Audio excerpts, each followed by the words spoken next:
Short story. Little Black Spirit Baby.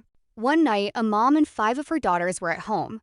It was late at night and Daddy was already gone to bed. We said goodnight to Mother and we went to bed. Some sort of paranormal sightings, feelings, or happenings was always going on. Gail was the second child next to the youngest of 10 children. I'm Gail, the one that's telling the story. There's actually 11 of us. My sister Bonnie was a twin. Her twin brother died, I think, 1 hour after being born. But anywho, let's get back to the story. We got settled into the beds after turning the light out. Almost instantly, things begins to happen. We start seeing open mouths of all sizes floating around the room. Then we start hearing this loud noise that sounds like a rushing wind, swishing back and forth throughout the room. Now music starts to play loudly. It kept changing the songs like it was coming from a radio. We started to hear voices like people talking. All of this was happening at the same time. Then we heard women giggling and laughing, but we didn't know why.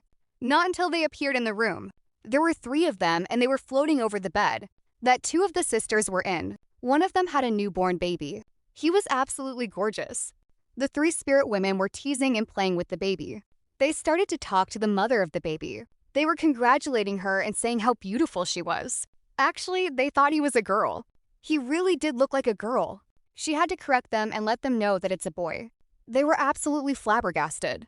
There was 2 beds in the room. There were 2 sisters in one and 3 in the other. The youngest sisters were in bed together. All types of elephants appeared in the room. They were all kind of shapes and sizes. They were floating and making elephant sounds. Some had stripes, some had circles, some polka dots, and some were blowing trumpets. So all of a sudden this big knife appeared. Its long, shiny blade was glistening in the dark. It was right next to the light on the ceiling. It was moving and turning as though it was going to plunge itself into one of us, but could not decide which one of us. That's very scary and terrifying. Next thing I know, someone shouts, "Look over there!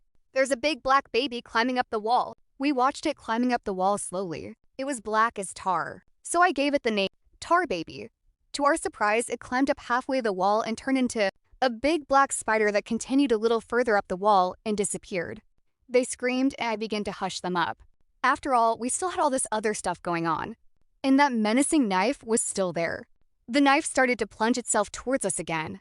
It scared the hell out of us. I said, "We need to get out of here." So I volunteered to be the one to chance it and get out the bed. No sooner than my feet touched the floor, it all stopped and everything disappeared. We all made a run to the living room. We were discussing it all. Mother heard us talking about it, so she got up and joined us in the living room. She was listening to us tell what had happened in the bedroom. We were still shook up, but also excited at the same time. Mother says, "Is that y'all Tar Baby?" We looked where she was pointing, and sure enough, it was. It started to climb down the wall head first. It climbed down about halfway and turned into a big black spider again. I said to my sisters, "Let's kill it." We all were trying to kill the dang thing. But we weren't thinking about the fact that it was a spirit of some kind. It was fast and could not be caught or killed. We finally realized that was the reason it could not die. A couple of us stomped on it a few times, but when we would move our feet, it was gone. So we talked until we got sleepy. So we all eventually went back to bed. When we awakened the next morning, we were still shaken, but still excited. We felt very blessed to be alive. We thanked God and went on with the new day that we once again was given. The end. This story is based on true events.